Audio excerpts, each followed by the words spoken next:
This is the worst consumer sentiment ever measured by the University of Michigan, going all the way back since 1952. Wow. The second worst, 1980. The third worst, 1980. I don't have to remind you, inflation got Jimmy Carter. It killed that presidency. And in terms of why are consumers feeling this bad? Well, it's pretty clear why they're feeling this bad, and that is because the consumer price index is the worst it's ever been in a midterm cycle since 74. It's the worst it's been in any presidential cycle or midterm cycle since 1980. So it's not much of a surprise. You can see it. It's literally off the charts on the table on your screen. And how does President Biden's performance rate? Awful. Hello, darkness, my old friend. I've come to talk with you again.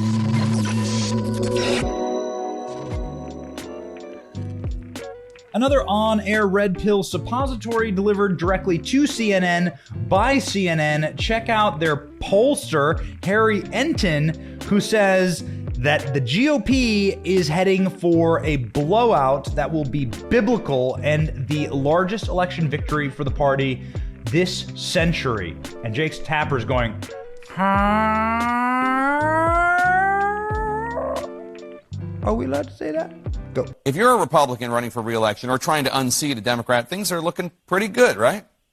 I would say they're looking very good from a historical context. So basically, I took the best Republican positions on the generic congressional ballot at this point in midterm cycles since 1938. That generic ballot basically is, would you vote for the generic Republican or generic Democrat in your district?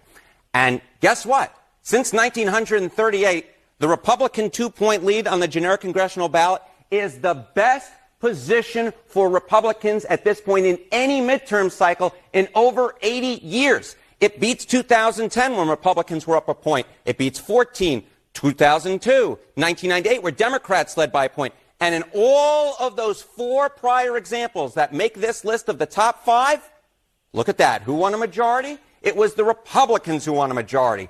Now, of course, the election is not being held tomorrow, and we'll see. Sometimes history isn't always prologue.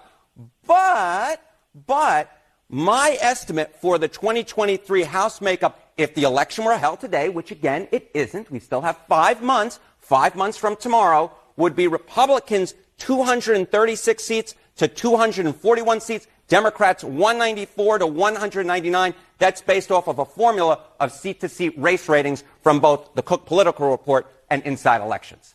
That is a stomping, or that would be a stomping. Yes, it would.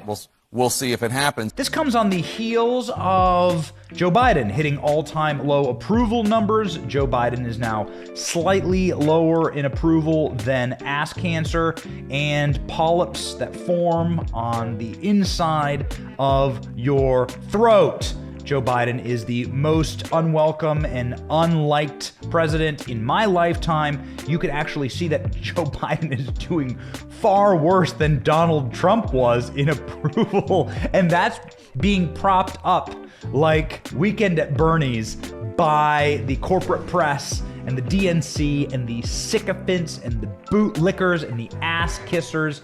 Joe Biden, absolutely an embarrassment of a president. Look at the inversion of his approval ratings, approve versus disapprove in Real Clear Politics. What's interesting about this Real Clear Politics polling is that it's actually a conglomeration of all of the polls. It's like tons of polls put together. And so you have this massive inversion where Joe Biden was actually handed a high approval rating for no reason other than he's not Donald Trump, and it just collapsed in on itself.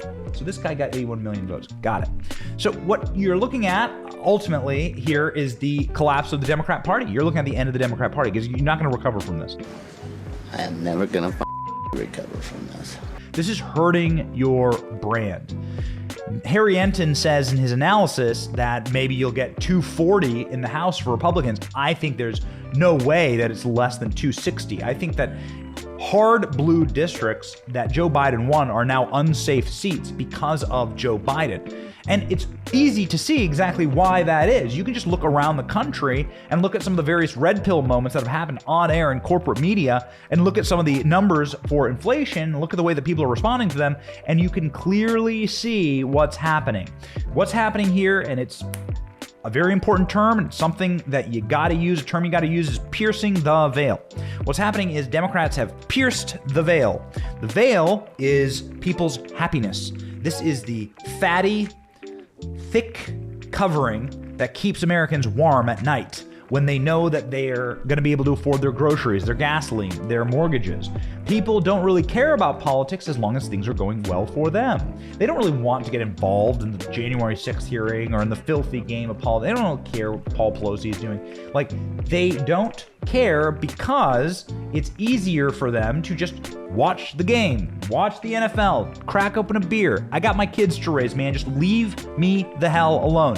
But when you have rampant inflation, when you have people being unable to afford gallons of gasoline to put in their car to go to work, well, then you end up getting an entirely red-pilled nation, and they're going to take that anger out on the people in power. It's not just CNN seeing it. Get a load of some of these massive on-air red pills that have been happening all around the nation. Watch. I've been around for a long time. You know, a piece of legislation used to include, I don't know, 100 million or 200 million. And then all of a sudden it became trillions. And all of a sudden we couldn't get the money out fast enough. I think the whole country owes Joe Manchin a giant thank you for stopping what would have really been a catastrophic result.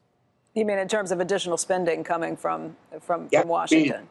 And that whole Buy Back Better bull is just unacceptable. Build Back Better. And unfortunately, we only had one senator who stepped up to the line when, in fact, everybody should have stepped up and recognized that this was a disastrous policy. Brandon, you also told me, as you can hear the chants from the crowd, let's go, Brandon. Brandon, you told me you were going. Honestly, I would just can this whole bill. Don't pass it. That's my recommendation. What about the support, though, for the charging network? I mean, there are parts of this bill and no? No. I mean, do we need support for gas stations? We don't. So there's no need for this for support for a charging network. I would delete it. Delete. Okay. All right. I'm literally saying get rid of all subsidies. Is candidly and openly calling for a nationwide ban on all abortions with no exceptions for rape or incest. And if I've got that wrong, I would invite Ms. Foster to correct me. Do I have it wrong, yes or no? If we added rape and incest exceptions, would you vote for it? Okay, I reclaim my time, of course. Here